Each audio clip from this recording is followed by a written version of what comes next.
Hello students, Nishant digital platform में आपका स्वागत है बेटा। जैसा कि आपको पता है, हमारे राजस्थान में राजस्थान बोर्ड के पेपर चल रहे हैं, वो भी 10th क्लास के, 12th क्लास के, ठीक है। और हम निशांत क्लासेस के टीचर आपको 10th के साथ साथ 12th बोर्ड के पेपरों का सॉल्यूशन भी आपको उपलब्ध करा रहे हैं, ठीक है। जैसा कि आपको पता है, अभी कुछ समय पहले आज ही के दिन, ठीक है, सामाजिक का पेपर हुआ है 10th क्लास में बोर्ड में, ठीक है। हम वही बोर्ड का पेपर आपको हल कराने जा रहे हैं, ठीक है बेटा। और ये हमारे पास ये बोर्ड का पेपर है और ये हमारे टेस्ट सीरीज के पेपर हैं, जिनमें से ये बोर्ड का पेपर आपको मिला है, ठीक है। आप चाहो तो हमारे ऑनलाइन निशान डिजिटल प्लेटफॉर्म पर आप इसको सर्च कर सकते हो। इसके अलावा ऑफलाइन अगर कोई देखना चाहे तो हमारे हेड ऑफिस महावीर नगर ब्रांच में आकर के हमसे संपर्क कर सकता है, हम उसको बता सकते हैं, ठीक है, कि हमारे बहुत सारे क्वेश्चन बोर्ड के पेपर में मिले हैं, ठीक है। जैसा कि आपको पता है, हमने 2 पेपर हल करे हैं बोर्ड के।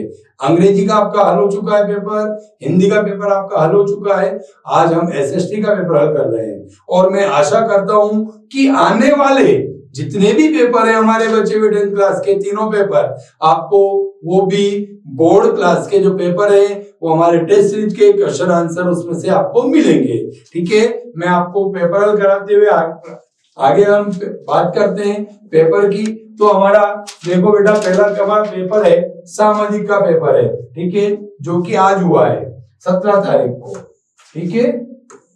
सामाजिक का पेपर है, ये कब हुआ है? 17/3/2025, ठीक है।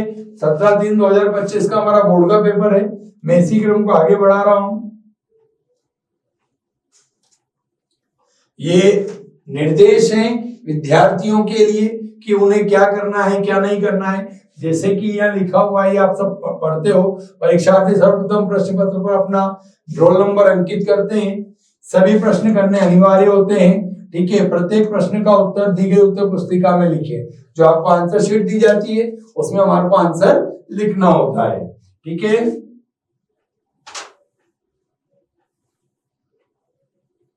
ये हमारा सेक्शन फर्स्ट है, खंड अ, ठीक है।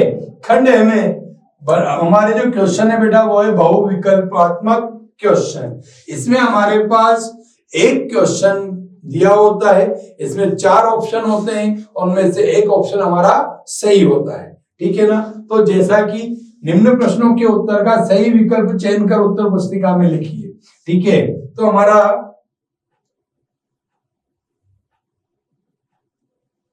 पहला क्वेश्चन, जूसेप्पे मैस्सिनी किस देश के प्रसिद्ध क्रांतिकारी थे? तो आप सबको पता है बेटा, जूसेप्पे मैस्सिनी जो है वह इटली के क्रांतिकारी थे, ठीक है ना।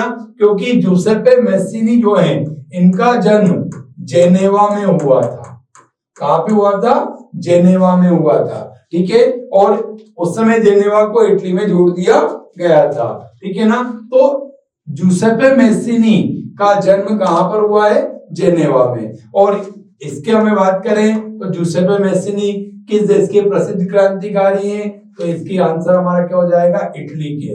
जूसेप्पे मैस्सिनी आपने पढ़ा है, हमने पढ़ाया था आपको कि 2 क्रांतिकारी, गुप्त क्रांतिकारी संगठनों की स्थापना की थी, एक यंग इटली और एक यंग यूरोप।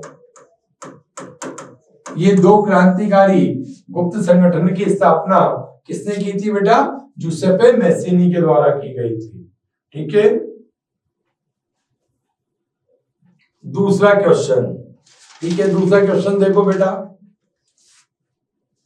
द्वितीय विश्व युद्ध में निम्न में से कौन सा राष्ट्र धुरी शक्तियों में शामिल नहीं था? धुरी शक्तियों में शामिल नहीं था तो कौन कौन सा राष्ट्र था बेटा? जर्मनी, नाजी जर्मनी भी था, जापान भी था, इटली भी था। तो हमारा इसका आंसर क्या हो जाएगा? ब्रिटेन। ब्रिटेन इसमें शामिल नहीं था, ठीक है ना। ये किसमें था? ब्रिटेन मित्र राष्ट्र में शामिल था। किसमें था? मित्र राष्ट्र में शामिल था ब्रिटेन, ठीक है, तो हमारा आंसर क्या हो जाएगा? ब्रिटेन। क्लियर?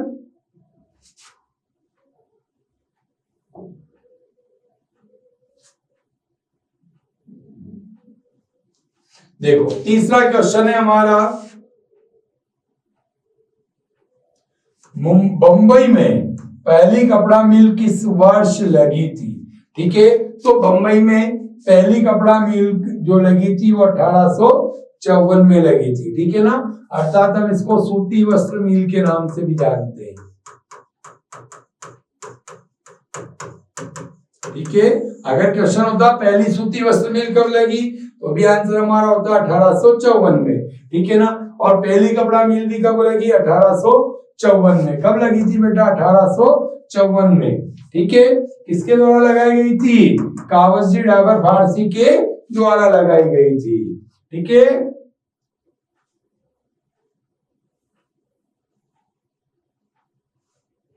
अगला क्वेश्चन देखो, रामचरितमानस पुस्तक किसने लिखी? ठीक है, अगर आप हमारे टेस्ट सीरीज का पेपर देखते हो तो आपको उसमें ये आंसर मिलेगा। ठीक है ना, रामचरितमानस। ठीक है, मैंने क्वेश्चन में दे रखा है तुलसीदास द्वारा लिखी गई रामचरितमानस। ठीक है, तो हमारा क्वेश्चन है का आंसर क्या हो जाएगा? तुलसीदास। रामचरितमानस पुस्तक या रामचरितमानस जो हमारी पुस्तक है, धार्मिक पुस्तक है, वो किसने लिखी? तुलसीदास जी के द्वारा लिखी गई थी। ठीक है ना, रामचरितमानस का पहला मुद्रित संस्करण 1810 में कलकत्ता से प्रकाशित हुआ था। कब हुआ था?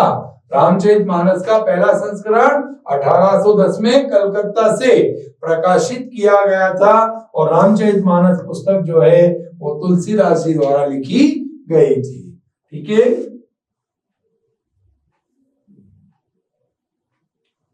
अगला क्वेश्चन देखो बेटा, शब्द वेलम का अर्थ क्या है? वेलम का मतलब होता है चर्मपत्र। वेलम का मतलब क्या होता है? चर्मपत्र। ठीक है ना, चर्मपत्र इसको बोलते हैं वेलम। अगला क्वेश्चन देखो, पौधों को पहली बार संरक्षित जातियों की सूची में कब शामिल किया गया? तो पौधों को पहली बार संरक्षित जातियों की सूची में 1991 में शामिल किया गया। ठीक है ना, 91 में, 1991। इसका आंसर क्या हो जाएगा हमारा? 1991 में पहली बार इसको शामिल किया गया।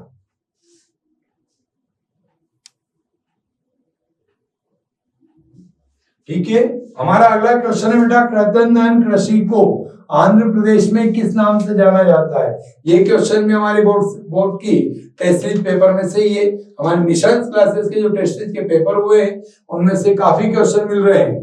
ठीक है, तो आप ऑनलाइन या ऑफलाइन जैसे भी संभव हो हमारे निशांत क्लासेस की शाखा से संपर्क करें या हमारे निशांत डिजिटल प्लेटफॉर्म में आप संपर्क करें जरूर। ठीक है ना, कृतंदन कृषि को आंध्र प्रदेश में किस नाम से जाना जाता है? तो कृतंदन कृषि को बेटा अलग अलग क्षेत्रों में अलग अलग नाम से जाना जाता है। ठीक है, अब आंध्र प्रदेश इनमें से चारों में से किसका आंसर होगा? वालरे राजस्थान में कहा जाता है। ठीक है ना, दक्षिणी राजस्थान में वालरे कहा जाता है कृतंदन कृषि को। खिल हिमालयन क्षेत्र में कहा जाता है। खिल कहां कहा जाता है? हिमालयन क्षेत्र में कहा जाता है। कुरुआ, कुरुआ जो है बेटा वो कहा जाता है झारखंड में। कहां पे कहा जाता है? झारखंड में। ठीक है, और पोंडू आंध्र प्रदेश में। ठीक है, तो हमारा आंसर आपको मिल गया होगा।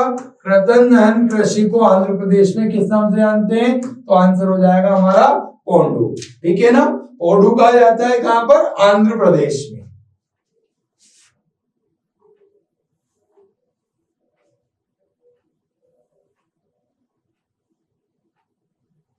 अगला क्वेश्चन है, निम्न में से अधात्विक खनिज ठीक है, हमारा क्वेश्चन क्या है, निम्न में से अधात्विक खनिज है, तो ऐसा खनिज जिसमें धातु की मात्रा या अंश नहीं पाया जाता उसे हम क्या बोलते हैं, अधात्विक खनिज। तो इसका आंसर होगा हमारा अभ्रक। ठीक है ना, अधात्विक खनिज कौन सा है बेटा, अभ्रक होता है। ठीक है,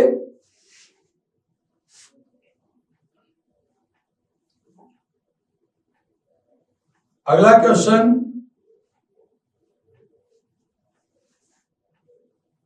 भारत की समुद्र तट रेखा की लंबाई है। ठीक है, अर्थात उसने क्या क्वेश्चन पूछा है कि भारत की जो समुद्र तट की जो रेखा है इसकी लंबाई कितनी है, तो ये यहां से लेकर के पूरी इसकी लंबाई है, यहां से पूरी यहां। ठीक है, तो भारत की समुद्र तट की कुल लंबाई जो है, इसके अलावा इसमें बेटा अंडमान निकोबार वगैरह सब जुड़े हुए हैं, तो इसकी लंबाई है 7516.6 किलोमीटर। एक्यूरेट, बिल्कुल फिक्स लंबाई दी है। ठीक है, अगर इसकी जगह पे अगर ये क्यों आंसर नहीं होता तो इसका आंसर फिर ये बोर्ड में होता 7517 किलोमीटर। ठीक है ना, ये पूरी एक्यूरेट लंबाई दी गई है 7516.6 किलोमीटर।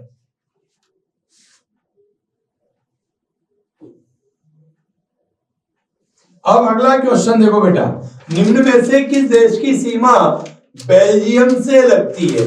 ठीक है, तो अब इसमें एक चीज का ध्यान रखना, हमें ये पता होना चाहिए कि निम्न में से किस देश की सीमा बेल्जियम से नहीं लगती है। ठीक है ना, नहीं लगती है, याद होगा तो मार्क वो भी मिलेगा। ब्रिटेन से नहीं लगती, इटली से नहीं लगती, स्पेन से नहीं लगती। ठीक है, तो हमारा आंसर क्या हो जाएगा, फ्रांस से। तो निम्नलिखित में से बेल्जियम की सीमा किससे लगती है बेटा, फ्रांस से। फ्रांस की अगर अलावा बात करूं मैं तो नीदरलैंड, इसका आंसर क्या हो जाएगा, नीदरलैंड। मैं इधर लिख देता हूं फ्रांस के अलावा, यहां लिख देता हूं, खाली जगह भी है, फ्रांस, नीदरलैंड, जर्मनी,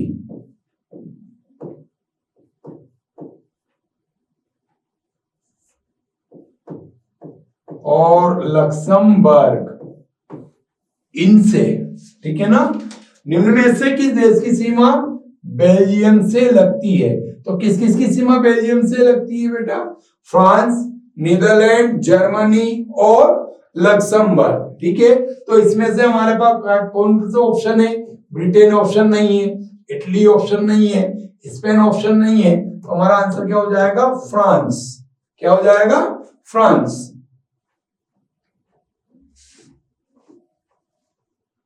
ये तो कॉमन सेंस का क्वेश्चन है। भारत में सर्वाधिक कौन सी भाषा बोली जाती है, तो हम सब जानते हैं उत्तर भारत में सबसे अधिक बोली जाने वाली भाषा हिंदी है। ठीक है, उत्तर भारत में सबसे अधिक बोली जाने वाली भाषा कौन सी बेटा, हिंदी है।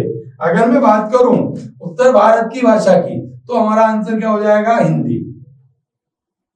ठीक है, या पूरे इसके आंसर क्या हो जाएगा, भारत में सर्वाधिक कौन सी भाषा बोली जाती है, तो आंसर क्या होगा, हिंदी। अगर इसका एक्यूरेट आंसर निकालना हमारे को तो भारत की कुल जनसंख्या का कितना, भारत की कुल जनसंख्या का 43.63% व्यक्ति, ठीक है ना, 43.63% व्यक्ति कौन सी भाषा बोलते हैं, हिंदी भाषा का उपयोग करते हैं। कुल जनसंख्या का ध्यान रखना, ठीक है ना।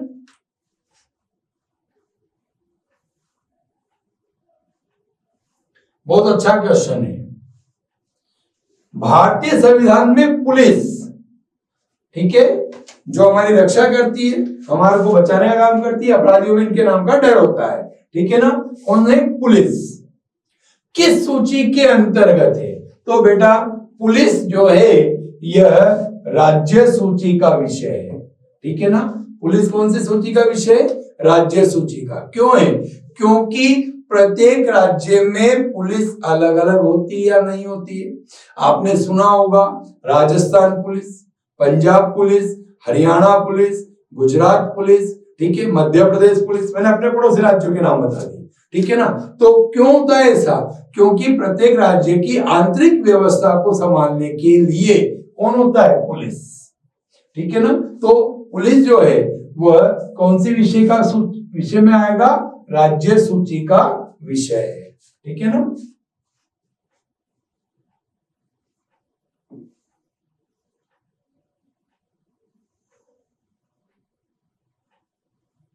अगला क्वेश्चन देखो बेटा, निम्न में से कौन सा दल राष्ट्रीय जनतांत्रिक गठबंधन का हिस्सा है?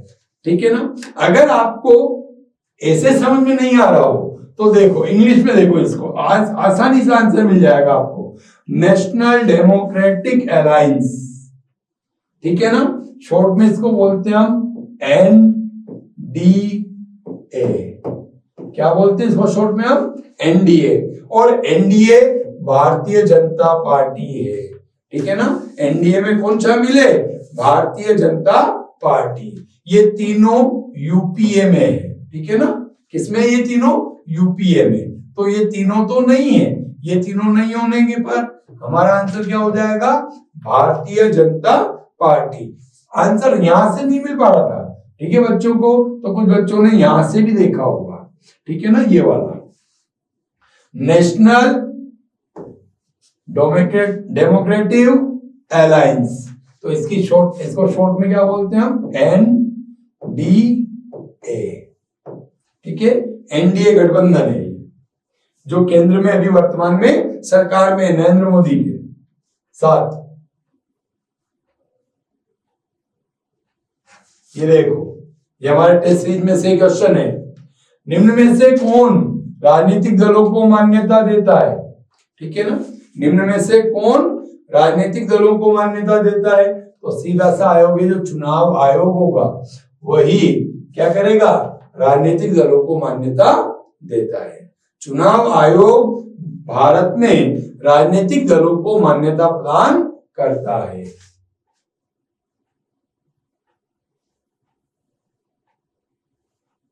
देखो अगला क्वेश्चन बेटा, भारतीय मतलब इंडियन, भारत के व्यक्ति, ठीक है, कौन सी धातु के सिक्के मुद्रा के रूप में इस्तेमाल करते थे? प्राचीन काल की बात कर रहे हैं, चंद्रगुप्त मौर्य और समुद्रगुप्त मौर्य की बात करूं मैं तो उस समय पर तांबे का भी उपयोग होता था, चांदी का भी उपयोग होता था और सोने का भी उपयोग होता था। तो भारत के व्यक्तियों ने तांबे को भी मुद्रा के रूप में उपयोग किया है, चांदी को भी मुद्रा के रूप में उपयोग किया है और सोने को भी मुद्रा के रूप में उपयोग किया है।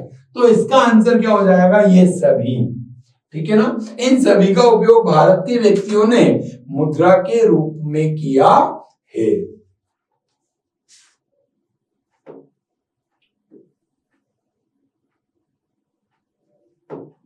अगला क्वेश्चन देखिए बेटा, नर्मदा नदी पर स्थित बांध है, ठीक है, तो इसका आंसर है सरदार सरोवर बांध, ठीक है ना। कौन सा आंसर है इसका? सरदार सरोवर बांध। आपने पढ़ा होगा statue of unity Sardar Sarovar बांध पर बनी हुई है। कहां पर बनी हुई है? Statue of unity Sardar Sarovar बांध के निकट बनाई गई है। और सरदार सरोवर बांध कौन सी नदी पर है? नर्मदा नदी पर बना हुआ है।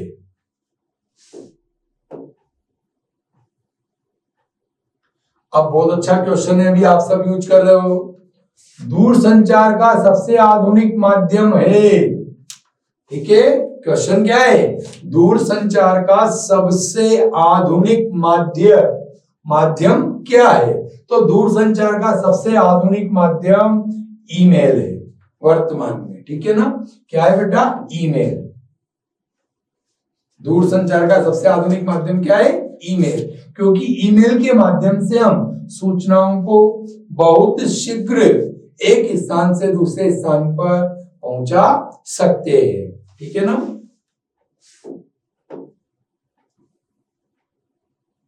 अगला क्वेश्चन देखो, वो ऊपर वाला भी टेस्ट सीरीज में से था हमारा, ये भी टेस्ट सीरीज में से है। उपभोक्ता सुरक्षा अधिनियम कब लागू हुआ? ठीक है ना, तो उपभोक्ता सुरक्षा अधिनियम बेटा भारत में कब लागू हुआ था? आपको पता होगा 24 दिसंबर 1986। कब लागू हुआ था? 24 दिसंबर 1986 को। तो हमारा आंसर क्या हो जाएगा? ठीक है ना, 1986 को।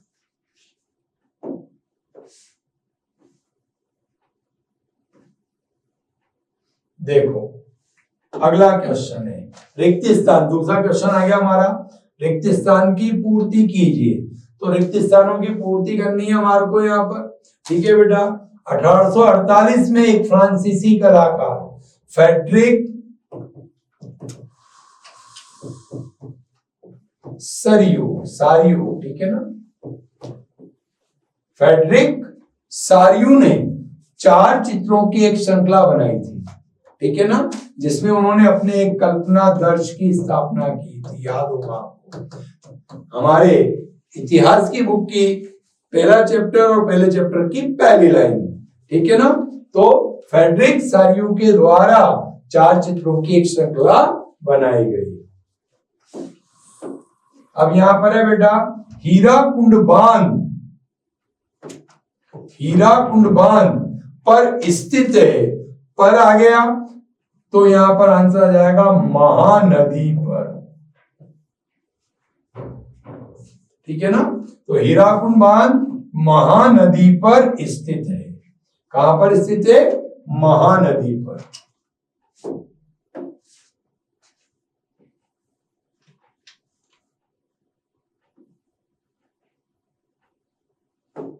अगला क्वेश्चन देखो, भूदान आंदोलन, ये भी टेस्ट सीरीज में से हमारे भूदान आंदोलन द्वारा प्रारंभ किया गया। तो भूदान आंदोलन विनोबा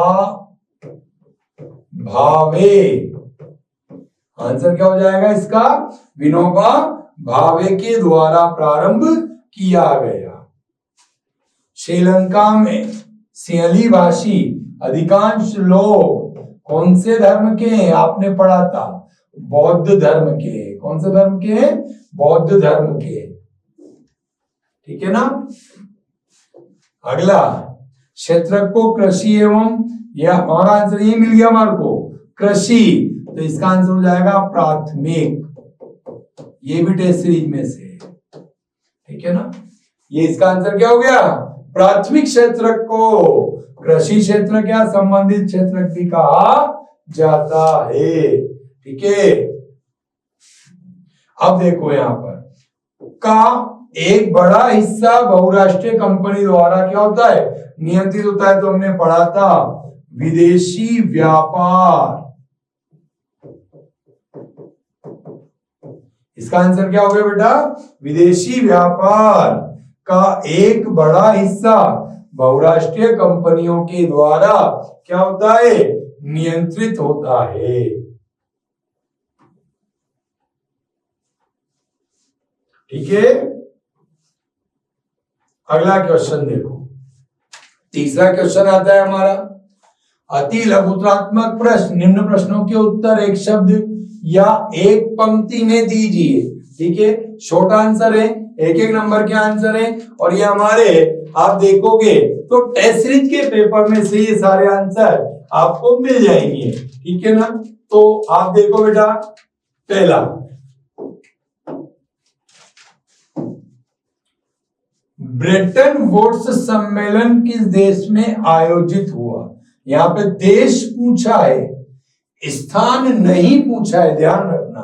तो देश का आंसर हो जाएगा हमारा अमेरिका। क्या आंसर हो जाएगा? अमेरिका। ठीक है ना, तो अब अमेरिका के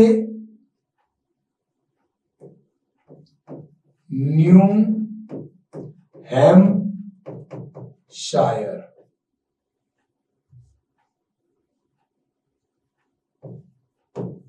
अमेरिका के न्यू हैम्पशायर राज्य के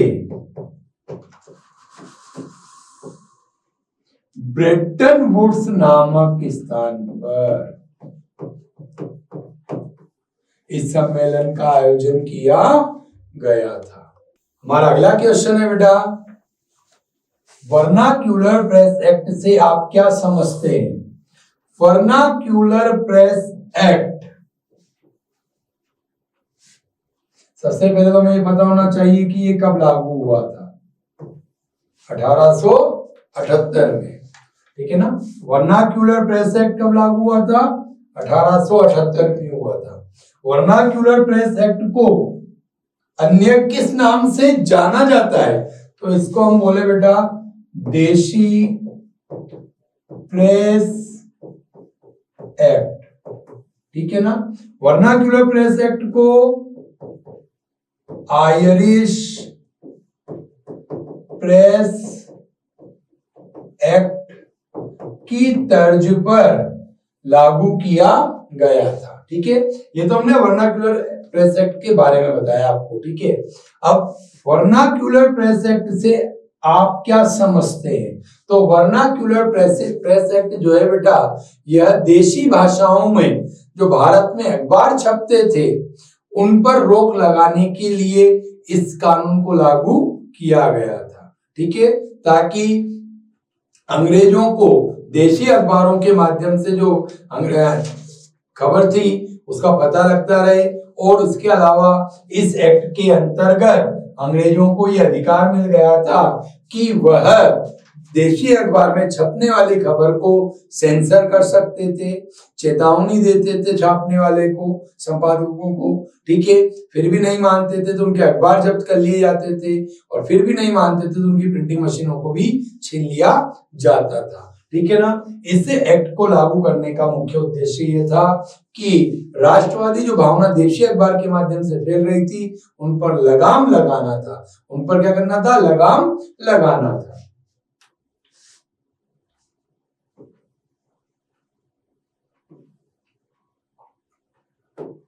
अगला क्वेश्चन है बेटा, गुलामगिरी 1871 नामक पुस्तक किसने लिखी? ये पुस्तक 1871 में लिखी गई थी। किसके द्वारा?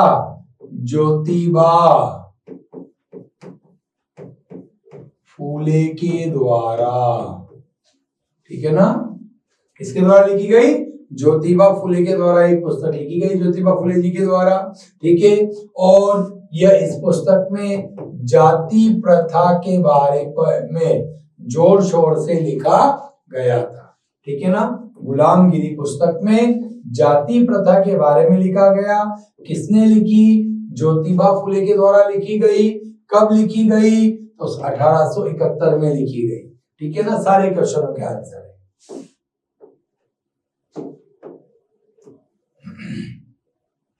अब देखो बेटा, स्मॉल इज ब्यूटीफुल पुस्तक की जांच कीजिए, ठीक है ना। अर्थात इसको पढ़ो आप, क्या है इसमें, क्या बताया गया है, इसका मतलब ये इस क्वेश्चन का। तो स्मॉल इज ब्यूटीफुल पुस्तक किसने लिखी थी? E.F.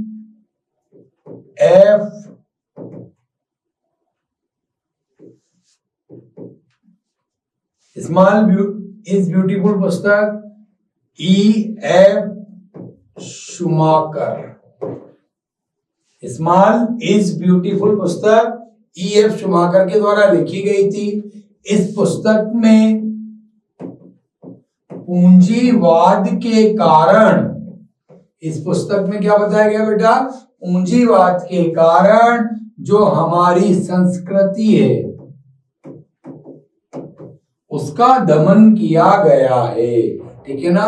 जैसे जैसे पूंजीवाद बढ़ा है हमारी संस्कृति का दमन होता चला गया है। इस पुस्तक में इसके बारे में बताया गया है, ठीक है ना। पूंजीवाद के कारण बड़े बड़े शहरों, बड़े बड़े नगरों का उदय हुआ है और हमारी संस्कृति क्या हो गई है? महत्वहीन हो गई है, ठीक है ना। हमारी संस्कृति का दमन किया गया है। इस पुस्तक में इस पर चर्चा की गई है, ठीक है। अपने क्षेत्र में चिपको आंदोलन को लागू कीजिए। तो इसमें लागू कीजिए का मतलब होता है आपको किस तरह से आप इसको बता सकते हो, जागरूकता कैसे ला सकते हो। तो हमारे क्षेत्र में बेटा हम चिपको आंदोलन को लागू करने के लिए क्या करेंगे? सबसे पहले तो हमें पता होना चाहिए चिपको आंदोलन क्यों चलाया गया। चिपको आंदोलन वृक्षों की रक्षा करने के लिए ठीक है ना। चिपको आंदोलन वृक्षों की रक्षा करने के लिए चलाया गया एक आंदोलन है। इसमें पेड़ पौधों को बचाने के लिए, ठीक है ना, अमृता देवी जी बिश्नोई जी के द्वारा अपने प्राणों को त्याग दिया गया था, ठीक है, राजस्थान में। अगर हम हिमालय क्षेत्र की बात करें तो सुंदरलाल बहुगुणा के द्वारा चिपको आंदोलन चलाया गया है। इसका मुख्य उद्देश्य केवल और केवल इतना सा है चिपको आंदोलन का कि हमें हमारे पेड़ पौधों और वनस्पति को बचाना है। उन्हें हम कैसे बचा सकते हैं, चाहे हमें उनके लिए बचाने के लिए हम अपने प्राणों को भी त्याग दें, ठीक है, लेकिन हमारे को हमारी वनस्पति की क्या करनी है, रक्षा करनी है, पेड़ पौधों की रक्षा करनी है, ठीक है ना। तो ये पेड़ पौधों की रक्षा करने के लिए चलाया गया एक आंदोलन है। तो अब इसका अर्थ आपको समझ में आ गया होगा। अपने क्षेत्र में चिपको आंदोलन को लागू कीजिए, अर्थात हम अपने क्षेत्र में पेड़ पौधों को कटने से क्या करें, बचाएं। इसके लिए हम व्यक्तियों में क्या करें, जागरूकता लाएंगे, जागरूकता लानी पड़ेगी, ठीक है बेटा। रबी फसल का विश्लेषण कीजिए। अगला क्वेश्चन क्या है हमारा, बहुत सारा हो गया था लिखा हुआ इसमें, अब यहाँ पे रबी फसल, रबी की जो फसल है उसके बारे में बताना है। ये हमें पता होना चाहिए कि इस फसल को अक्टूबर नवंबर में बो दिया जाता है और उधर मार्च अप्रैल में काट लिया जाता है, ठीक है ना। रबी की जो फसल है यह सर्दियों में बोई जाने वाली फसल है। कौन सी फसल है, सर्दियों में बोई जाने वाली फसल है। रबी की फसल के अंतर्गत गेहूं, सरसों, चना, ठीक है, मूंगफली, मूंगफली, ठीक है, इन सबको शामिल किया जाता है। किसमें, रबी की फसल में, ठीक है ना।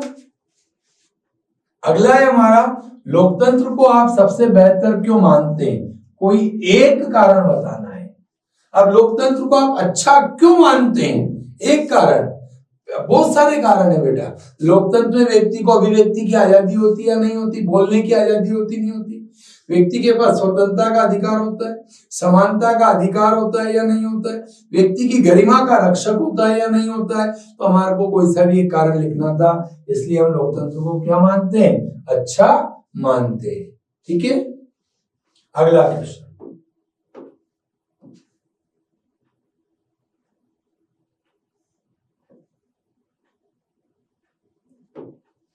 लोकतंत्र में बहुमत से किसका सम्मान करने की अपेक्षा की जाती है।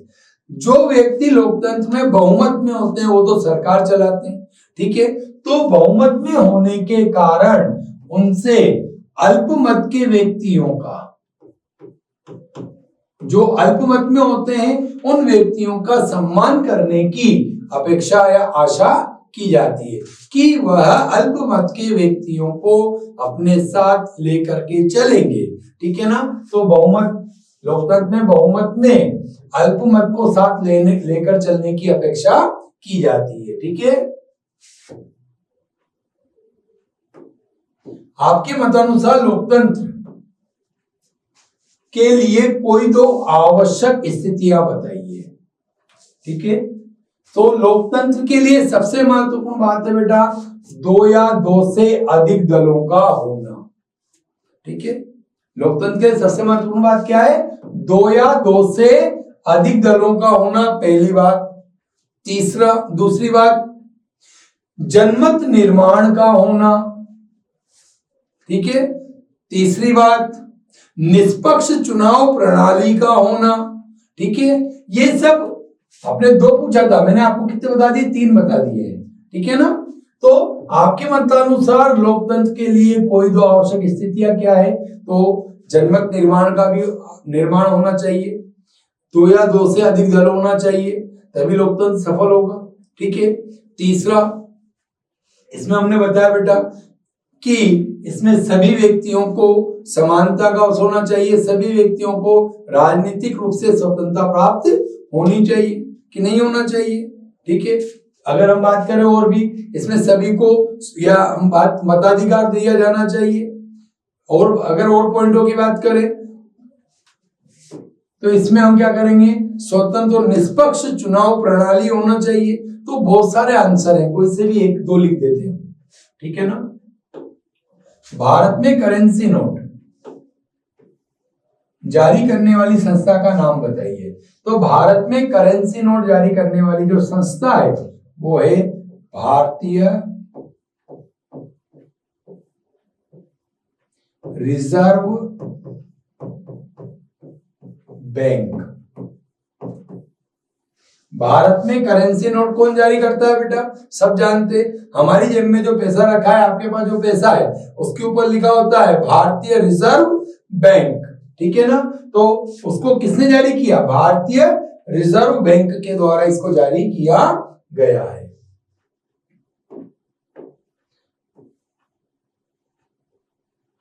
अगला क्वेश्चन देखिए, विश्व व्यापार संगठन का प्रमुख ध्येय मतलब उद्देश्य क्या है? इसका स्लोगन क्या है? इसका मुख्य उद्देश्य बेटा सदस्य देशों को लाभ और हानि से बचाना, ठीक है। इसका मुख्य उद्देश्य क्या है? सदस्य देशों को लाभ और हानि से बचाना, ठीक है। इसके अलावा सभी देशों के लिए, जो विश्व व्यापार संगठन के सदस्य हैं, उन सभी देशों के लिए व्यापार से संबंधित नियम और कानूनों का निर्माण करना, ठीक है। नियम और कानूनों का, व्यापार संबंधित नियम और कानूनों का निर्माण करना और सदस्य देशों को व्यापार में होने वाले लाभ और हानि से, घाटे से उबारना, ठीक है, बचाना। अगला क्वेश्चन है हमारा, चयन के अधिकार का प्रयोग आप कैसे कर सकते हैं? उदाहरण दीजिए। उदाहरण से बताना, एक उदाहरण से, ठीक है, कि हमारे जब चयन के अधिकार का प्रयोग होगा, ठीक है, तो इसमें बेटा हमारे पास बहुत सारे आंसर हो सकते हैं। हमारे को चुनने का अधिकार है कि आप आपकी इच्छानुसार किसी भी व्यक्ति को पसंद कर सकते हो, उसको खरीद सकते हो, उसका उपयोग कर सकते हो, ठीक है। यह हमारा चुनने के अधिकार का अधिकार है। अगर कोई व्यक्ति हमें ऐसा करने से रोकता है, कोई व्यक्ति हमें उस वस्तु को खरीदने से रोकता है, तो हमारा चुनने के अधिकार का उल्लंघन होता है, ठीक है। चुनाव के अधिकार का क्या हो गया? हमारा उल्लंघन हो गया, ठीक है। अब इसमें बेटा चयन के अधिकार मतलब चुनने के अधिकार बोल दो या चयन के अधिकार का बोल दो, एक ही बात है, का प्रयोग आप कैसे कर सकते हैं? एक उदाहरण देना है, ठीक है। एक छोटा सा उदाहरण देता हूं मैं। आपको एक पेस्ट की जरूरत है, टूथपेस्ट की जरूरत है, ठीक है। टूथपेस्ट होता है, ठीक है, आप उसको खरीदने जाते हो, लेकिन दुकानदार आपसे कहता है कि मैं यह टूथपेस्ट तभी बेचूंगा जब आप ब्रश भी खरीदोगे। ब्रश भी क्या करोगे? खरीदोगे। मंजन करने के लिए आपको ट्यूब की आवश्यकता थी, टूथपेस्ट की आवश्यकता थी, लेकिन हमारे को मंजन करने के ब्रश की आवश्यकता बिल्कुल नहीं थी। लेकिन दुकानदार ने क्या कहा कि मैं ये ट्यूब या दंत मंजन तभी बेचूंगा जब आप मेरे से क्या करोगे? एक ब्रश भी खरीदोगे, ठीक है। तो ये आपके चुनने के अधिकार का क्या हो गया? उल्लंघन हो गया। हुआ या नहीं हुआ? क्योंकि हमारे को तो केवल आवश्यकता किसकी थी? केवल टूथपेस्ट की आवश्यकता थी, लेकिन दुकानदार जबरदस्ती हमारे को क्या दे रहा है? ब्रश भी दे रहा है, ठीक है। बहुत सारे उदाहरण है। जैसे आप चॉकलेट लेने जाते हो, ठीक है, आप कभी कोई दुकान पे जाते हो या आप पेन खरीदने जाते हो, सीधा उदाहरण, आप पेन खरीदने जाते हो, आपको पेन की आवश्यकता है, ठीक है, तो आप पेन खरीदने गए, लेकिन दुकानदार से आपको जो पेन पसंद आया वो कहता है कि मैं ये पेन तभी बेचूंगा जब आप इसके साथ इसकी रिफिल भी खरीदोगे या एक्स्ट्रा रिफिल लोगे, ठीक है। तो ये हमारे क्या हो गया? चुनने के अधिकार का उल्लंघन हो गया, ठीक है बेटा। तो इस तरह से हम इसको समझ सकते हैं। तो ये हमारे चयन के अधिकार का प्रयोग हमने किया या नहीं किया, ठीक है। हमारे को वस्तु की आवश्यकता है, हम उसी वस्तु को खरीदने के लिए क्या है? स्वतंत्र है, ठीक है। जैसे आप और उदाहरण लेना चाहो बेटा तो हमारा आंसर, बहुत सारे उदाहरण मिल जाएंगे आप, ठीक है। अगर आपको मान लो कोई फ्रिज लेना है, टीवी लेनी है, एसी लेनी है, आपको कोई प्रॉपर कोई कंपनी आपको वो पसंद है, तो आप उसी वस्तु को खरीदोगे। आप किसी के कहने में या बहकावे में आकर के आप उस वस्तु को नहीं खरीदते, तो हमारे चुनने के अधिकार का उल्लंघन हो जाता है, ठीक है। क्लियर?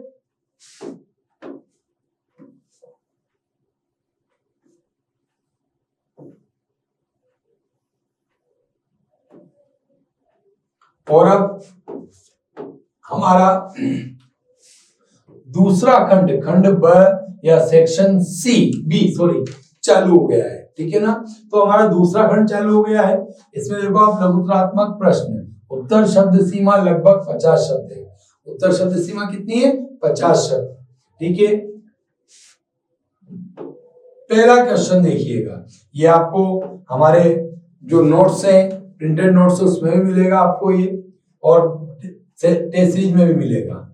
जर्मेनिया व मारियन रूपक की तुलना कीजिए। पहले तो हमें ये पता होना चाहिए कि जर्मेनिया और मारियन कौन है? ये नारी रूपक है। क्या है ये बेटा? नारी रूपक है। जर्मेनिया और मारियन कौन है? नारी रूपक है, ठीक है। जर्मनी में नारी के रूप में राष्ट्रवाद की जागृति के लिए, राष्ट्रवाद जगाने के लिए नारी के रूप में जर्मनी में जिस महिला को चित्रित किया गया उसको कहा गया जर्मेनिया।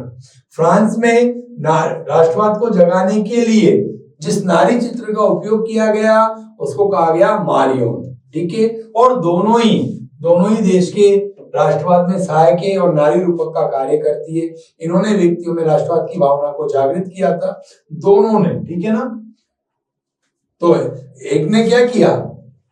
दोनों ने क्या किया? राष्ट्रवाद की भावना को जागृत करने का कार्य किया। जर्मेनिया जर्मनी की नारी रूपक है, मारियन फ्रांस की नारी रूपक है। अंतर इतना है, ठीक है ना। इन्होंने वहां के व्यक्तियों में राष्ट्रवादी भावना को जगाने के लिए क्या किया गया? इन चित्रों का उपयोग किया गया है। कौन सी? मारियन और नारी रूपक के रूप में, ठीक है। जर्मेनिया के एक हाथ में तलवार है, ठीक है। जर्मेनिया के एक हाथ में क्या है? तलवार है, जिस पर लिखा है कि वह जर्मन साम्राज्य की रक्षा करती है। जर्मनी भाषा में लिखा है। इसने बलूत के वृक्ष के पत्तों का मुकुट पहना हुआ है। मारियन के एक हाथ में तिरंगा झंडा है, फ्रांसीसी तिरंगा झंडा है या नहीं है, ठीक है। तो ये हमारा इसका क्या हो गया? अंतर हो जाएगा इस तरह से, ठीक है। अगला, 1929 की महामंदी के कोई दो कारणों की व्याख्या कीजिए। 1929 में महामंदी के किन कारणों से हुई? तो सबसे पहला है, इसमें अमेरिकी बैंकों ने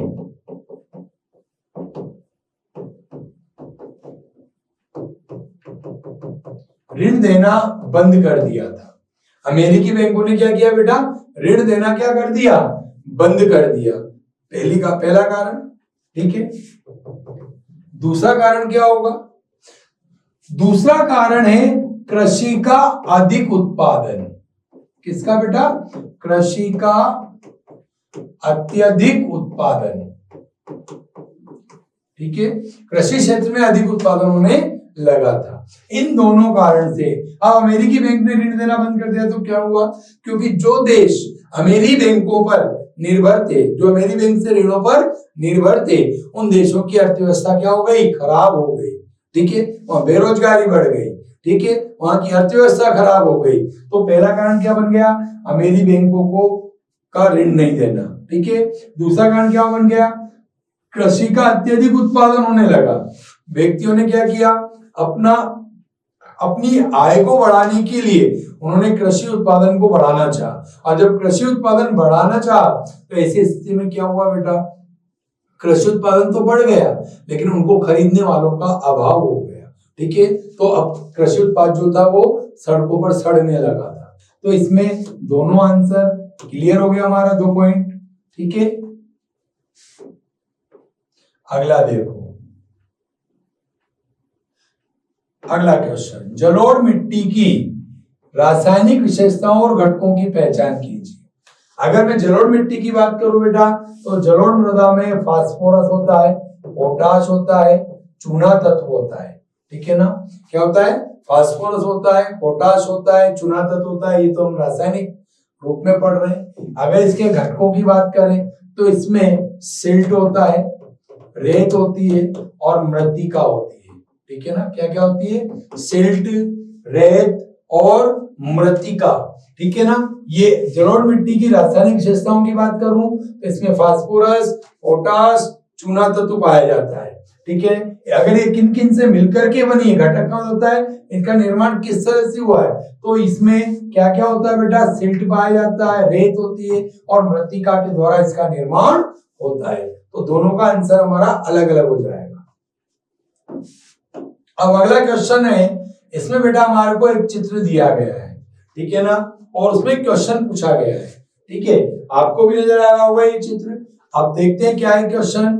चित्र की सहायता से वर्षा जल संचयन प्रणाली को पहचान कर उस पर चर्चा कीजिए। तो इस चित्र को देखने से हमें एक चीज का पता लगता है कि एक मकान है, बरसात की बूंदें आ रही है, ठीक है ना, एक हैंडपंप लगा हुआ है, ठीक है, इस मकान से एक पाइप नल नीचे आ रहा है जो टैंक से जुड़ा हुआ है, टैंक नलकूप से जुड़ा हुआ है या नहीं है, ठीक है ना। तो चित्र की सहायता से वर्षा जल संग्रहण प्रणाली, तो वर्षा जल संचयन प्रणाली को पहचान कर उसकी चर्चा कीजिए। तो कौन सी वर्षा प्रणाली है इसमें? छत वर्षा जल संग्रहण। कौन सी प्रणाली बताई गई है बेटा इसमें? छत वर्षा जल संग्रहण प्रणाली को बताया गया है, ठीक है ना। अब इस पे चर्चा करनी है, तो हमारा पहले का आंसर हो गया। अब इस पे चर्चा करनी है, तो छत वर्षा जल संग्रहण में हमने पढ़ा है कि छत वर्षा जल संग्रहण में पहली वर्षा के जल को एकत्रित नहीं किया जाता, ठीक है। उस जल का उपयोग, पहली वर्षा के जल का उपयोग हम क्यों किस रूप में करते हैं? छत को साफ करने, पाइपों को साफ करने, टांके को साफ करने आदि के रूप में करते हैं या नहीं करते? क्लियर। इसके अलावा मैं बात करूं बेटा छत वर्षा जल संग्रहण की, तो छत वर्षा का जो जल होता है यह जल का शुद्ध रूप होता है। इसको हम क्या करते हैं? छत पर, और छत जो होती है पाइप के माध्यम से जुड़ी होती है, ये पानी पाइप के माध्यम से क्या आता है? भूमिगत टैंक में आता है, ठीक है। और भूमिगत टैंक में पहुंचने के पहले इस पानी को ईंट और रेत की सहायता से, यहाँ पर ईंट और रेत की सहायता से इसको छाना जाता है, और ये छन करके ये पानी कहाँ आता है? टैंक में आता है, ठीक है, भूमिगत टैंक में पहुंचता है। भूमिगत टैंक के पूरा भर जाने पर यह पानी कहाँ पहुंच जाता है? नलकूपों में, कुओं तक पहुंचाया जाता है, इसको जोड़ दिया जाता है ताकि भूमिगत जल का पुनर्भरण हो सके।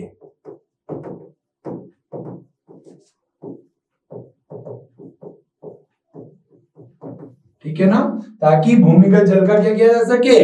पुनर्भरण किया जा सके। क्लियर।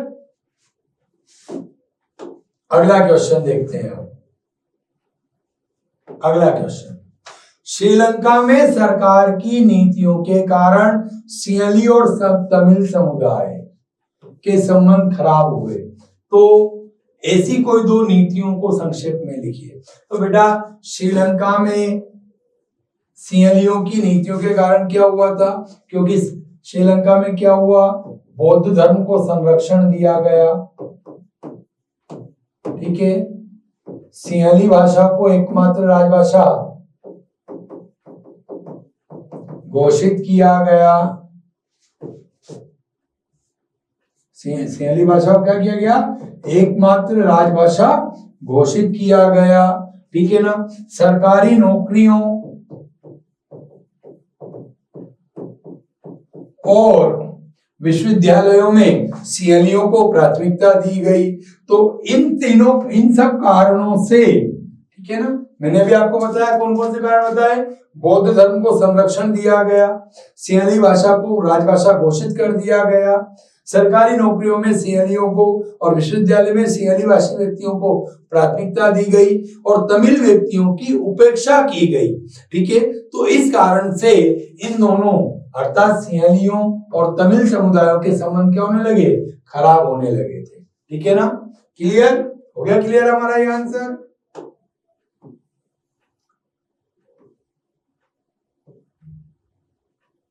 अगला क्वेश्चन है, 1992 में संविधान संशोधन कर लोकतांत्रिक शासन व्यवस्था में स्थानीय निकायों को कैसे शक्तिशाली एवं प्रभावी बनाया गया? दो प्रावधान लिखने, केवल दो प्रावधान लिखने। तो सबसे पहला, अब स्वतंत्र राज्य चुनाव आयोग का गठन कर दिया गया है 1992 के बाद में, पहला प्रावधान। दूसरा, प्रत्येक 5 वर्ष में या निश्चित समय अर्थात 5 वर्ष में चुनाव कराना अनिवार्य कर दिया गया है, दूसरा प्रावधान। दो ही पूछे, मैं आपको एक और बता देता हूं, ठीक है ना।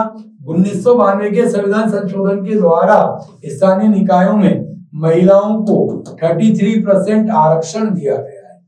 कितना परसेंट? 33%, 1/3। कितना आरक्षण दिया गया बेटा? 1/3 आरक्षण दिया गया है। ये क्वेश्चन भी आपको बोर्ड की टेस्ट सीरीज में हमारा मिल जाएगा।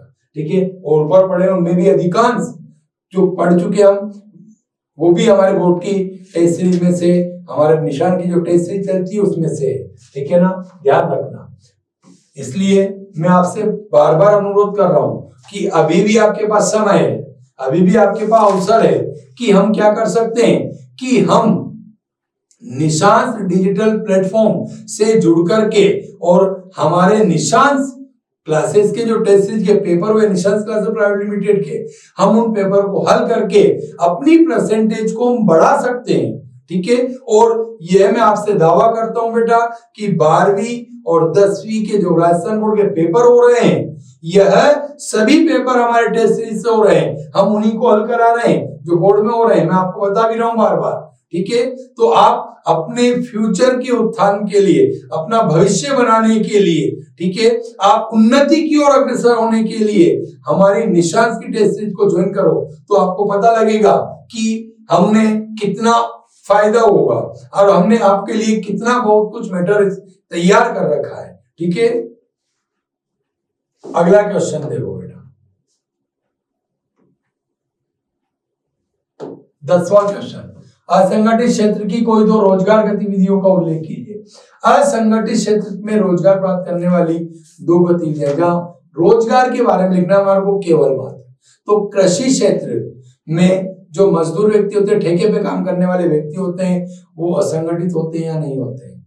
ठीक है, शहरों की बात करूं, मैं एक ग्रामीण का उदाहरण दे रहा हूं, एक शहरों का उदाहरण दे रहा हूं। तो शहरों में बेटा दुकानों पर काम करने वाले जो व्यक्ति होते हैं वो असंगठित होते हैं या नहीं होते। असंगठित क्षेत्र में हमारे को याद है, हमने पढ़ा है, असंगठित क्षेत्र में व्यक्तियों को किसी प्रकार की कोई छुट्टी नहीं होती, सवैतनिक अवकाश नहीं होता, निश्चित वेतन नहीं होता। ठीक है ना, मासिक वेतन प्राप्त नहीं होता, कार्य की सुविधाएं अच्छी नहीं उपलब्ध होती है। तो ये सब कार्य किसमें मिल रहा है हमारे को? असंगठित क्षेत्र में। ठीक है, और ये मैंने आपको जो उदाहरण दिए हैं, कृषि में ठेकेदार पद्धति में जो श्रमिक होते हैं, ठेकेदारी पद्धति में काम करने वाले जो श्रमिक होते हैं, या कृषि क्षेत्र के श्रमिक इसके अंतर्गत आते हैं। अगर वो छुट्टी करेंगे तो उनको पैसा नहीं मिलेगा, काम पे जाएंगे तो पैसा प्राप्त होगा। इसी प्रकार शहरी क्षेत्र की बात करूं तो शहरी क्षेत्र में व्यक्ति अगर रोजगार पे जाएगा, दुकान पे जाएगा, तो ही उसे काम रोजगार मिलेगा, पैसा मिलेगा, अन्यथा नहीं मिलेगा। उसे बीमार होने पर या सवैतनिक अवकाश का इसमें प्रावधान बिल्कुल भी नहीं होता है। ठीक है, अगला क्वेश्चन देखिएगा, थोड़ा बड़ा क्वेश्चन है, देखो इधर, निम्नलिखित तालिका में तीनों क्षेत्रकों का सकल घरेलू उत्पादन में योगदान करोड़ में दिया गया है। तीन क्षेत्रकों का योगदान दिया है, वो किसमें दिया बेटा? करोड़ में। ठीक है ना, वर्ष दिया इन्होंने 2000। प्राथमिक क्षेत्र में 2000 में कितना योगदान था? 52,000 करोड़ का। द्वितीय क्षेत्र में कितना योगदान है द्वितीय क्षेत्र का? 48,000 करोड़ का। और तृतीय क्षेत्र का योगदान कितना है बेटा? 1,35,000 करोड़ का। ठीक है, क्लियर हो गया ये हमारा यहाँ तक क्वेश्चन। अब पढ़ते हैं आगे। उपरोक्त आंकड़ों से वर्ष 2000 में सकल घरेलू उत्पादन की गणना कीजिए। तो हमने सकल घरेलू उत्पादन की परिभाषा आपको बोर्ड में, हमने ऐसे दिए, पेपर में भी दिए, ये वही आंसर है। ठीक है ना, वही क्वेश्चन है। अगर आपको सकल घरेलू उत्पादन की परिभाषा याद है तो हमारा इसका आंसर हमारे को इजी मिलेगा। सकल घरेलू उत्पादन की परिभाषा क्या है बेटा? प्राथमिक, द्वितीयक और तृतीयक क्षेत्रों के कुल उत्पादन के योगदान को क्या बोलते हैं? सकल घरेलू उत्पादन। तो अगर हम इन तीनों के योगदान को जोड़ देते हैं तो हमारा आंसर आएगा, नहीं आएगा? 52,000, 48,000 और 1,35,000। ठीक है, तो इनको हम टोटल करते हैं बेटा, तो 0 0 0, 10 और 5 15 का 5 हासिल 1, 6 10 और 3 13 हासिल 1 2। ठीक है, तो अब हमारा पहले का आंसर हमारे सामने आ गया। उपरोक्त आंकड़ों से वर्ष 2001 में सकल घरेलू उत्पादन की गणना कीजिए। तो सकल घरेलू उत्पादन का आंसर क्या आ गया हमारा? 2,35,000 करोड़ रुपए। ठीक है ना, तो सकल घरेलू उत्पादन का मूल्य कितना आ गया? 2,35,000 करोड़ रुपए। दूसरा क्वेश्चन देखो, वर्ष 2000 में तृतीय क्षेत्र का योगदान प्राथमिक क्षेत्र से कितना अधिक था? तो देखना, तृतीय क्षेत्र का योगदान प्राथमिक क्षेत्र से कितना अधिक था, तो इसमें से हम क्या कर सकते हैं? 1,00,000 35,000 में से क्या करें, 52,000 को माइनस कर दें। ठीक है, तो हमारा आंसर आ जाएगा। ठीक है, तो दूसरे का आंसर हो जाएगा। ठीक है बेटा, ये हमारा आंसर हो गया।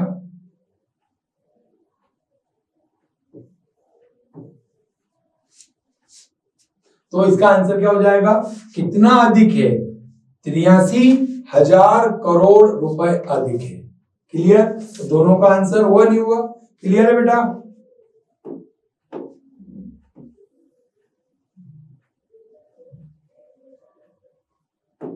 अगला क्वेश्चन देखो, सूचना और संचार प्रौद्योगिकी विकास से हुए कोई 4 लाभों की सूची बनाइए। सूचना और संचार प्रौद्योगिकी से हमें कौन से लाभ होते हैं? सबसे पहला, तकनीक का विकास होता है या नहीं होता है। ठीक है, दूसरा, विदेशी मुद्रा की प्राप्ति होती या नहीं होती है, किसके माध्यम से? सूचना और तकनीक के माध्यम से। तीसरा, सूचनाओं को हम एक स्थान से दूसरे स्थान पर आसानी से पहुंचाते हैं या नहीं पहुंचाते। ठीक है, तीसरा, और शीघ्र भी पहुंचा सकते हैं। ठीक है, इसके माध्यम से क्या करते हैं, सूचनाओं को एक स्थान से दूसरे स्थान पर शीघ्र, अति शीघ्र पहुंचा सकते हैं, पहला। दूसरा, विदेशी मुद्रा की प्राप्ति हो रही है। तीसरा, तकनीकी उन्नति हो रही है, प्रौद्योगिकी तकनीकी उन्नति हो रही है। चौथा, हमारे पास सूचनाओं का संग्रहण होता है। ठीक है ना, हमारे पास क्या होता है, सूचनाओं का संग्रहण होता है। ठीक है ना, तो ये हमारे को किसके लाभ हो गए, सूचना और संचार प्रौद्योगिकी के लाभ हो गए। ठीक है बेटा,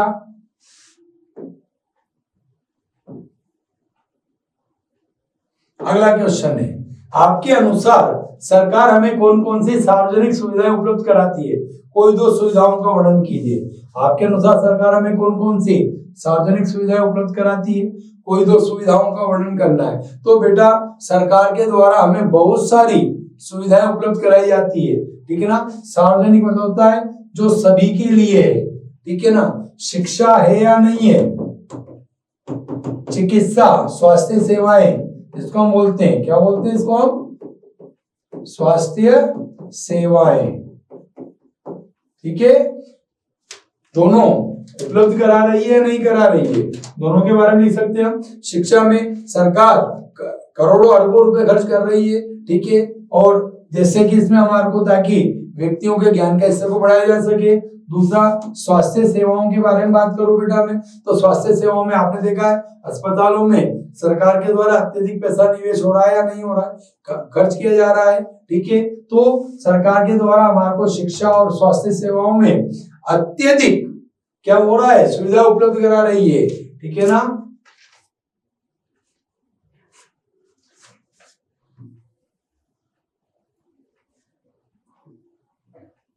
हमारा अगला क्वेश्चन है बेटा, खंड स, सेक्शन सी। ठीक है, दीर्घ उत्तरीय प्रश्न, उत्तर शब्द सीमा लगभग 100 शब्द। उत्तर की शब्द सीमा कितनी है, लगभग 100 शब्द है। बाजार में श्रम की बहुतायत से मजदूरों की जिंदगी किस प्रकार प्रभावित हुई, लिखिए। बाजार में श्रम की बहुतायत से मजदूरों की जिंदगी, सेम टू सेम क्वेश्चन है आपका टेस्ट सीरीज के पेपर में, आप देख सकते हो। ठीक है ना, तो बाजार में श्रम की बहुतायत से मजदूरों की जिंदगी किस प्रकार प्रभावित हुई, लिखिए। तो बेटा, बाजार में श्रम की बहुतायत मतलब अगर बाजार में श्रमिक अधिक आएंगे तो मजदूरों की जिंदगी किस प्रकार प्रभावित होती है, तो इसमें इसका आंसर सीधा हो जाएगा, श्रम कानून में लचीलापन जो होता है वो आएगा या नहीं आएगा।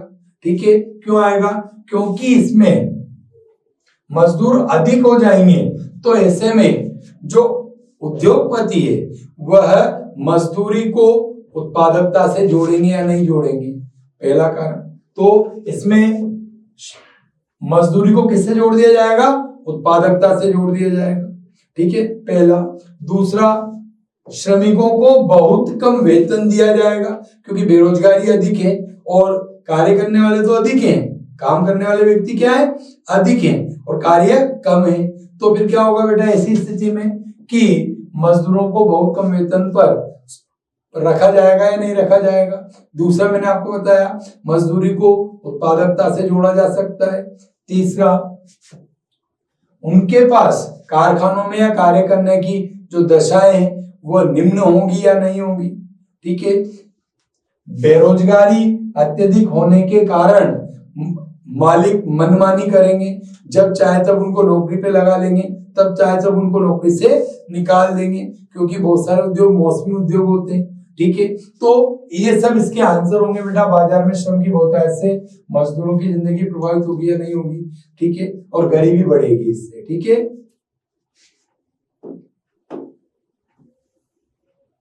अगला क्वेश्चन है हमारा, 18वीं सदी के आविष्कारों से उत्पादन प्रक्रिया पर क्या प्रभाव पड़ा, वर्णन कीजिए। तो 18वीं सदी के आविष्कार के बाद में उत्पादन में तीव्र उन्नति हुई या नहीं हुई। अब वस्तुएं मशीनों से बनने लगी, अधिक संख्या में बनने लगी, ठीक है ना। वस्तुएं मशीनों से बनने लगी, पहला, अधिक संख्या में बनने लगी, दूसरा, बन रही या नहीं बन रही। तीसरी में बात करूं, जो उपभोक्ता है उन्हें वस्तुएं सस्ती और सुंदर उपलब्ध होने लगी, ठीक है। चौथा, दूर दूर तक देशों तक मशीनों से बनी वस्तुओं को क्या किया जाने लगा, बेचा जाने लगा, ठीक है ना। तो ये सब काम इसमें होंगे। 18वीं सदी के आविष्कार से उत्पादन प्रक्रिया में जो प्रभाव पड़े वो सब निम्न प्रकार है, ठीक है ना। अगला क्वेश्चन देखो, आग्नेय और अवसादी चट्टानों में अंतर। हमारे को सबसे पहले तो ये पता होना चाहिए आग्नेय चट्टानें क्या होती है और अवसादी चट्टानें क्या होती है। आग्नेय चट्टानें जो होती है बेटा, ये ज्वालामुखी के द्वारा निर्मित चट्टानें होती है, ठीक है ना। ये कौन सी चट्टानें होती है, ज्वालामुखी से निर्मित चट्टानें होती है, इनको हम बोलते हैं आग्नेय चट्टानें, ठीक है। आग्नेय चट्टानों में अत्यधिक मात्रा में खनिज पाए जाते हैं, ठीक है ना। आग्नेय चट्टानों में अत्यधिक मात्रा में क्या पाए जाते हैं, खनिज पाए जाते हैं। ज्वालामुखी से निर्मित चट्टानें होती है, उन्हें हम बोलते हैं आग्नेय चट्टानें। अवसादी चट्टानें, इसके नाम से पता लगा, ऐसी चट्टानें जो अवसादों से निर्मित होती है, ठीक है ना। अवसादी चट्टानें कौन सी होती है, ऐसी चट्टानें जो अवसादों से निर्मित होती है। अवसादी चट्टानों के नीचे चूना तत्व या चूने के कंकड़ पाए जाते हैं, ठीक है ना। क्या पाया जाता है, चूना तत्व या चूने के कंकड़ पाए जाते हैं। अवसादी चट्टानों में जीवाश्म ईंधन पाया जाता है, ठीक है ना, कोयला, पेट्रोल, ठीक है, ये सब कहाँ पाया जाता है, अवसादी चट्टानों के नीचे, ठीक है। तो ये हमारा अंतर स्पष्ट हो जाएगा इससे, ठीक है बेटा। अगला है हमारा, प्राकृतिक गैस और बायोगैस में अंतर स्पष्ट कीजिए। तो इसका आंसर सीधा सा है बेटा, प्राकृतिक गैस जो है यह जीवाश्म ईंधन होता है। प्राकृतिक गैस क्या होता है, जीवाश्म ईंधन होता है, जबकि बायोगैस जो है यह अवशिष्ट पदार्थों से निर्मित होती है, ठीक है ना। जैसे गोबर की गैस बायोगैस में आती है, ठीक है ना। झाड़ वगैरह को, झाड़ियों को, कूड़े करकट से बनी हुई गैस बायोगैस में आएगी। तो इसमें हमने गोबर की गैस किस में आएगी, बायोगैस में, ठीक है ना। ये अवशिष्ट पदार्थों से, जैसे झाड़ों से, मलमूत्र से आदि से निर्मित होती है। जीवाश्म प्राकृतिक गैस जो है ये क्या होती है बेटा, जीवाश्म ईंधन होता है, ठीक है ना, प्राकृतिक गैस में, ठीक है ना। इसमें क्या पाया जाता है, जीवाश्म ईंधन से निर्मित होती है, ठीक है। ये प्राकृतिक रूप से धरातल के नीचे दबी हुई जो अवसादी चट्टानें, उनके रूप में इसको बाहर निकाला जाता है। जिसमें हम प्राकृतिक गैस की बात करें तो प्राकृतिक गैस जीवाश्म ईंधन के रूप में उपयोग होती है। जैसे आपने पढ़ा होगा सीएनजी, पीएनजी वगैरह गैस होती है, ये कौन सी है बेटा, जीवाश्म ईंधन प्राकृतिक गैस है। बायोगैस में हमने पढ़ा है बेटा कि बायोगैस में गोबर गैस, अपशिष्ट पदार्थों आदि के द्वारा उत्पन्न की गई गैस होती है, वो कौन सी होती है, बायोगैस होती है। क्लियर।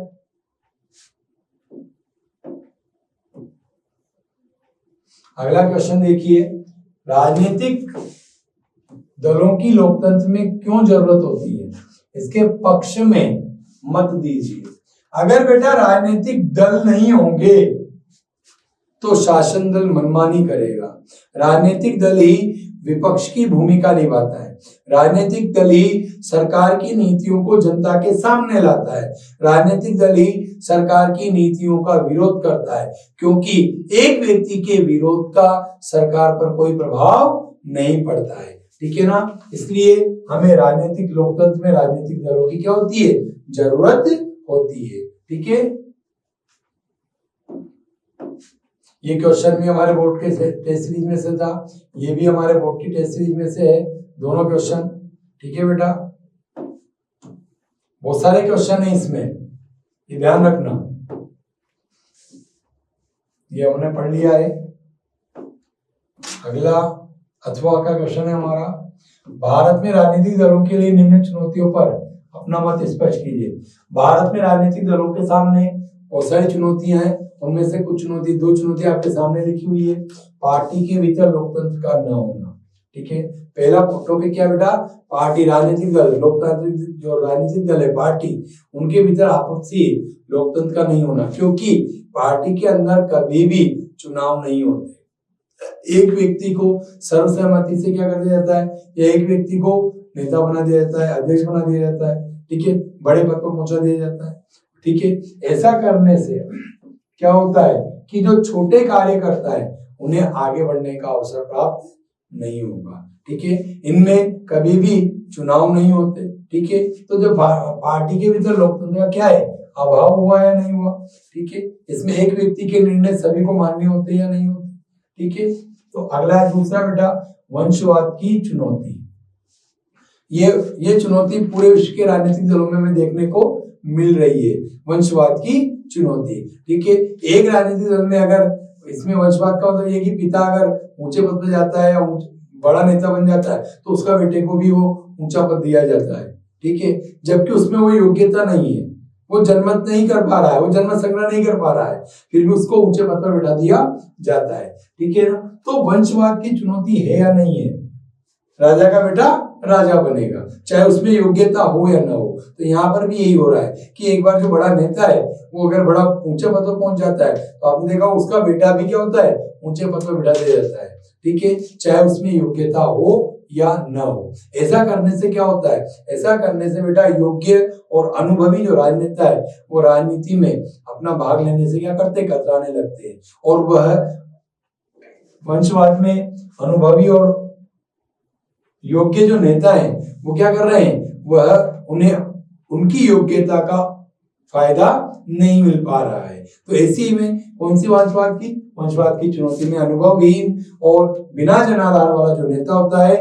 वो क्या होता है, उच्च पद पर पहुंच जाता है और वो अपने मनमाने तरीके से, अपने मनमर्जी तरीके से राजनीतिक दल को चलाने का काम करता है, ठीक है।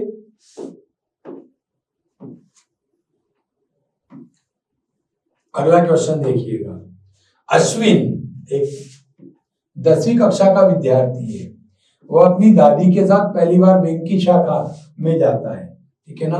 वो अपनी दादी के साथ कहाँ पहुंच गया, बैंक गया है, ठीक है। वहां नगद राशि आहरण के लिए, ठीक है ना, प्राप्त करने के लिए या आहरण, ठीक है ना, के लिए दादी के खाली चेक पर आवश्यक विवरण भरने हैं, ठीक है ना। तो वहां पे वो चेक भरने, दादी का जो चेक है उसको भरने की बात कर रहा है। आप अश्विन की सहायता करते हुए चेक पर की जाने वाली आवश्यक पूर्तियों का विश्लेषण प्रस्तुत कीजिए। तो हमारे को बेटा जब हम चेक लिखते हैं, जब हम किसी को चेक देते हैं, ठीक है, तो उसमें हमारे को किन किन चीजों का ध्यान रखना पड़ता है। तो हमारे को चेक लिखने में सबसे पहला ध्यान रखना पड़ता है जिस व्यक्ति को चेक दिया गया है उस व्यक्ति का नाम, पहला।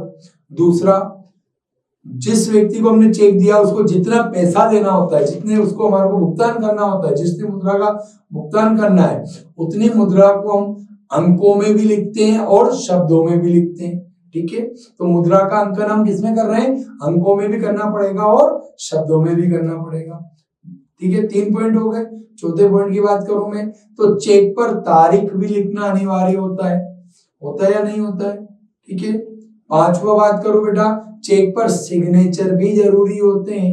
जिस व्यक्ति के द्वारा चेक दिया गया है उस व्यक्ति के सिग्नेचर भी होना आवश्यक है, ठीक है। 6, चेक पर ऊपर अकाउंट पे लिखना जरूरी होता है, क्योंकि अगर आपने सेल्फ चेक दिया है तो वो मिसयूज हो सकता है। इसलिए चेक पर 2 आड़ी रेखाएं होने परिमाणों ये चेक है, ठीक है। तो यहाँ पर 2 आड़ी रेखाएं खींचना भी जरूरी है और यहाँ पर हम A/C भी लिख देते हैं बहुत सी बार, ठीक है ना।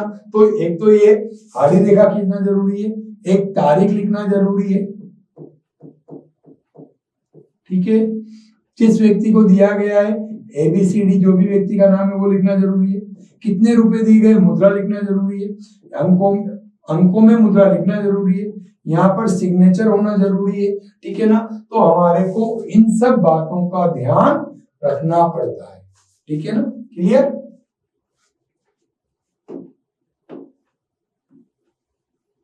अगला क्वेश्चन, एक छोटे गांव मान्यापुर में रहने वाली निर्धन महिला ने गांव में एक महाजन से खेती के लिए ऋण लिया था।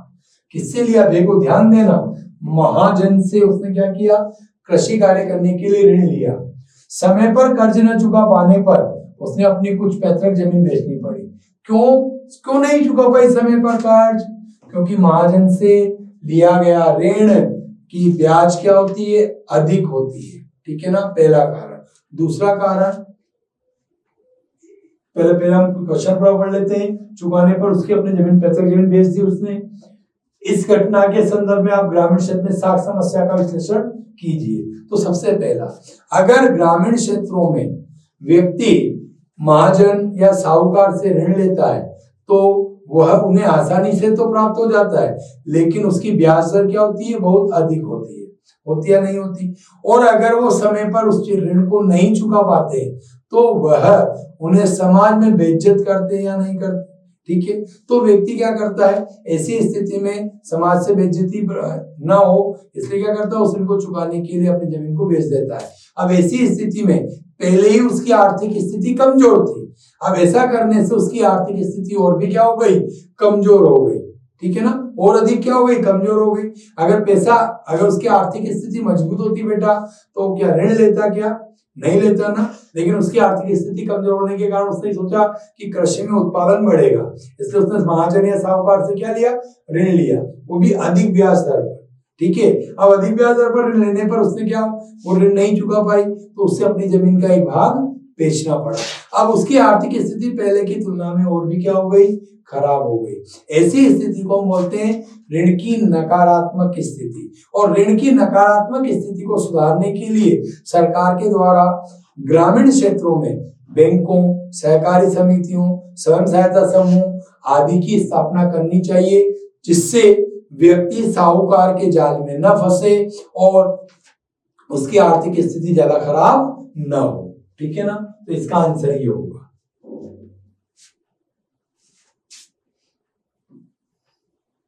हमारा अगला क्वेश्चन है बेटा खंड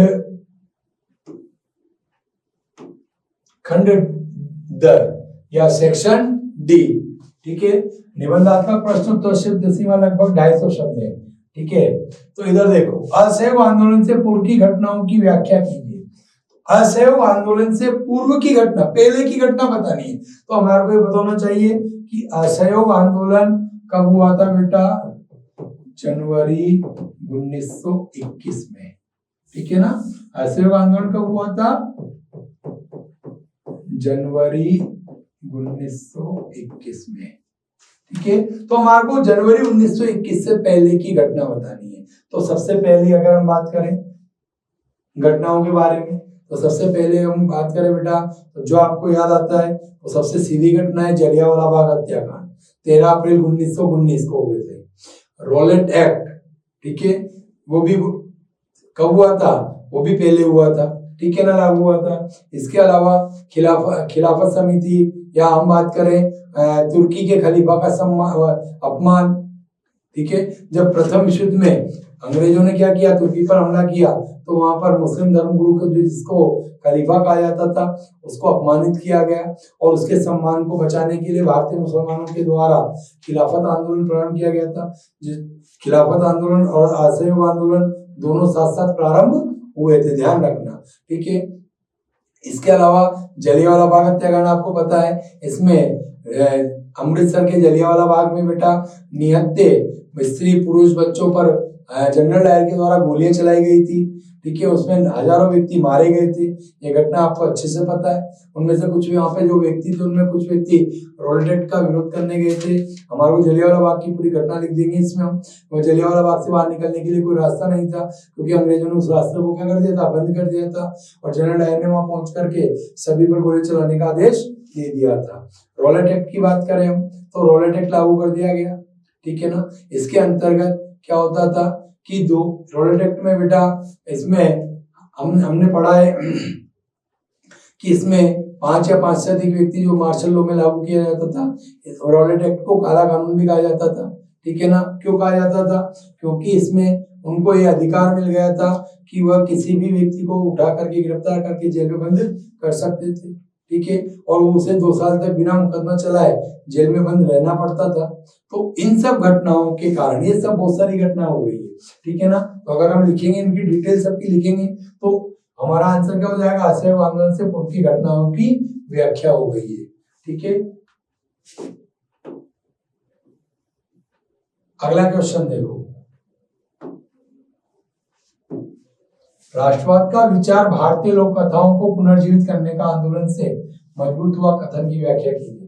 तो बेटा प्रत्येक देश में, या भारत की हम बात करें, चलो भारत की यहाँ पर बात कर रहे हैं, तो भारत में राष्ट्रवाद का विचार, ठीक है ना, भारत में देशभक्ति की भावना का विकास कैसे हुआ? तो भारतीय लोक कथाओं को पुनर्जीवित करने का आंदोलन था। क्यों था? क्योंकि हमारी जो आत्मकथाएं होती है वह हमारे गौरव का प्रतीक होती है। आत्मकथाएं क्या होती है? गौरव का प्रतीक होती है। इसमें हमारे जो पूर्वज हैं उनकी महान कार्यों को बताया जाता है, ठीक है ना। आपने पढ़ा है बेटा कि राष्ट्रवादियों में राष्ट्रवाद की भावना को जागृत करने के लिए लोक कथा, लोक संगीत, लोक काव्य, लोक नृत्य आदि की सहायता से राष्ट्रवाद को क्या किया जाता है? मजबूत किया जाता है। क्यों किया जाता है? क्योंकि ये इनके माध्यम से हम अधिक से अधिक व्यक्तियों को क्या कर सकते हैं? जोड़ सकते हैं या जुड़ सकते हैं, ठीक है। और उन्हें आसानी से वो बात क्या हो जाती है? समझ में आ जाती है। क्यों? क्योंकि उन्हें ये चीजें अपनी जानी पहचानी सी प्रतीत होती है, इसलिए, ठीक है ना। तो इसमें आपने पढ़ा है, हमने भी पढ़ा है बेटा, हमने पढ़ाया आपको कि लोक कथाओं को संग्रहित करने के लिए विवेकानंद ने बंगाली जो लोक कथाएं उनका संग्रह करना प्रारंभ कर दिया था। क्योंकि लोक कथाएं हमारी सच्ची संस्कृति को सामने लाती है, प्रस्तुत करती है, ठीक है ना। तो इसमें हमारा आंसर ये हो जाएगा, ठीक है बेटा। इसलिए लोक कथाओं को क्या किया गया? जोड़ दिया गया, ठीक है ना। व्यक्तियों में जागृति लाने के लिए, राष्ट्रवाद की भावना को जगाने के लिए लोक कथाओं को गाया सुनाया गया। चारणों और भाटों के द्वारा लिखी गई लोक कथाओं का संग्रह किया गया, ठीक है ना। हम स्वामी विवेकानंद जी के द्वारा, ठीक है ना, लोक कथाओं को क्या किया गया? एकत्रित किया गया, ठीक है, और उनको संग्रहित किया गया। तो ये सब इसमें इसका आंसर होगा।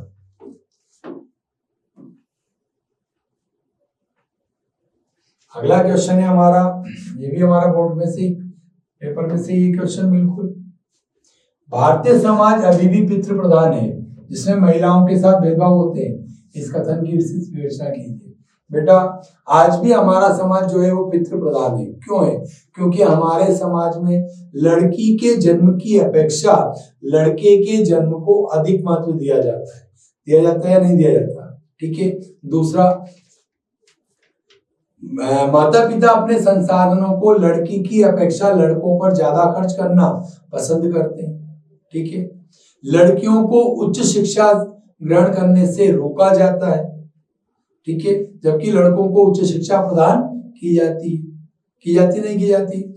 समाज में आज भी हम बात करें तो पुरुष और महिलाओं में वेतन विसंगति पाई जाती है, अर्थात वो एक समान कार्य करते हैं। पुरुष और स्त्री यदि एक समान कार्य करते हैं तो भी उन्हें एक समान वेतन नहीं दिया जाता है। तो क्यों? ये सब क्यों है? क्योंकि हमारा समाज क्या है? पितृ प्रधान है। इसलिए यहाँ पर महिला की अपेक्षा पुरुषों को अधिक प्रधानता दी जाती है। क्लियर? तो इसका आंसर हमारा ये हो जाएगा, ठीक है। क्लियर है? इन सब पॉइंटों के आधार पर हमारे को इसका आंसर लिखेंगे। भारतीय संविधान निर्माताओं ने धर्मनिरपेक्ष शासन का मॉडल चुना, इस कथन की व्याख्या कीजिए।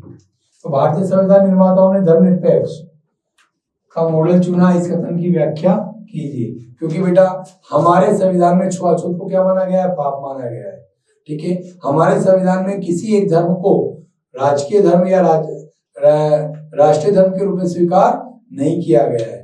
हमारे संविधान के अनुसार सभी धर्मों को क्या माना गया है? समानता प्रदान की गई है। व्यक्ति को किसी भी धर्म को अपनाने और उसका प्रचार प्रसार करने, पालन करने का अधिकार दिया गया है। तो इस आधार पर हम इसका क्या करेंगे? आंसर लिखेंगे, ठीक है ना। अगला क्वेश्चन है हमारा, दिए गए भारत के रेखा मानचित्र में निम्नलिखित उन्हीं वस्तु उद्योग और समुद्री पतन को अंकित कीजिए। ठीक है ना। तो लुधियाना पंजाब में, कहां पर है बेटा? पंजाब में। जामनगर गुजरात में। ठीक है। मार्मागांव गोवा में बंदरगाह है। कहां पर है ये? गोवा में। कोची बंदरगाह केरल में है। ठीक है। मैं भी आपको केवल नाम लिख रहा हूं, मैं मैप बना के बताता हूं। ठीक है। अब यहाँ पे मैं मैप बना देता हूं। अगर हम भारत के मैप की बात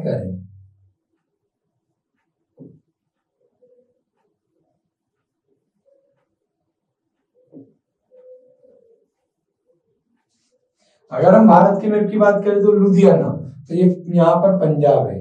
ठीक है। तो हमारे को पंजाब में हमारे को क्या करना पड़ेगा? लुधियाना लगाना पड़ेगा। जामनगर गुजरात में। ठीक है ना। मार्मागांव बंदरगाह गोवा में, यहाँ पर है। ठीक है। ये जामनगर, ये पंजाब में लुधियाना। कोची बंदरगाह, ठीक है, केरल में यहाँ पर है। ठीक है। तो ये हमारे चारों आंसर हो जाएंगे।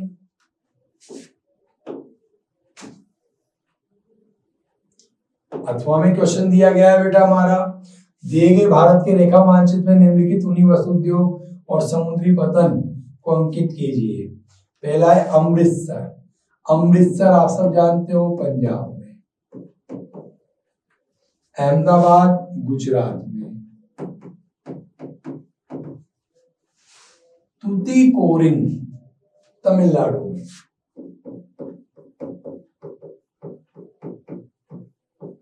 दक्षिण भारत का सबसे दक्षिणतम हल्दिया पश्चिम बंगाल में।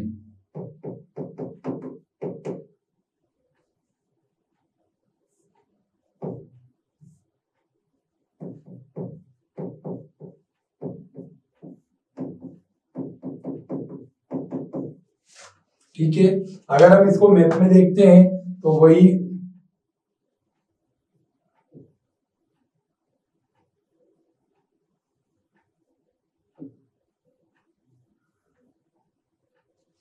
ये भारत का मैप है।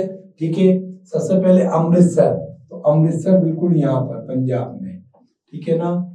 अहमदाबाद यहाँ पर, तूतीकोरन यहाँ पर,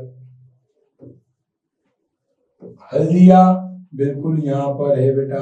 ठीक है ना। तो ये हमारा मैप है, ये हमारे क्वेश्चन थे जो आज के राजस्थान बोर्ड 10th क्लास का सामाजिक पेपर हुआ था, उसमें आए हुए क्वेश्चन है।